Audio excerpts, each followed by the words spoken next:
शक्ति दिखाओ यीशु, लहू की शक्ति दिखाओ। लहू की शक्ति दिखाओ यीशु, लहू की शक्ति दिखाओ। कलवरी पहाड़ के, कलवरी पहाड़ के लहू की शक्ति दिखाओ।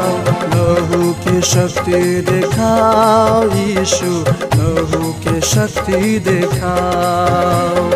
लहू की शक्ति दिखाओ यीशु, लहू की शक्ति दिखाओ।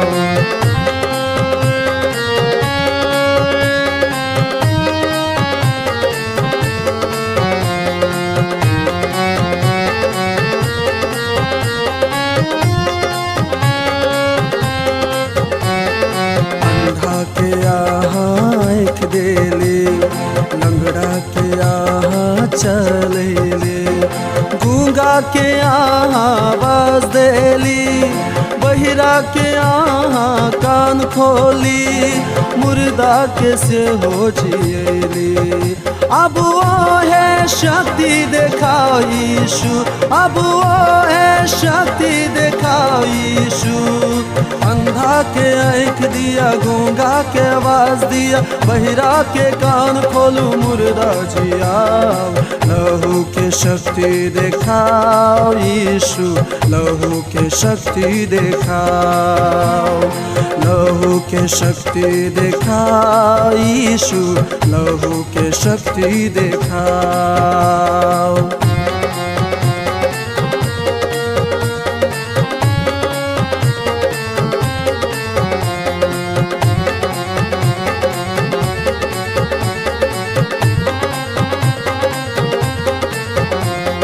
बंधन के तोड़ू तोड़ू तोड़ू, हर बंधन के तोड़ू। पापों के बंधन, जन्मों के श्राप तोड़ो यीशु, तोड़ो यीशु। अपलाहू सा, अपलाहू सा। पापों के बंधन, जन्मों के श्राप तोड़ो यीशु, तोड़ो यीशु। अपलाहू सा, अपलाहू सा। पीठ पर कोरा के चोट जे खैली, माथे पर काट के मुकुट जे पहिरली, ओकर शक्ति दिखाओ। लहू के शक्ति दिखाओ यीशु, लहू के शक्ति दिखाओ। लहू के शक्ति दिखाओ यीशु, लहू के शक्ति दिखाओ। कलवरी पहाड़ के, कलवरी पहाड़ के लहू के शक्ति दिखाओ।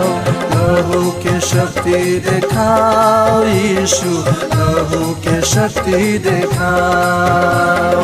लहू के शक्ति दिखाओ यीशु, लहू के शक्ति दिखाओ।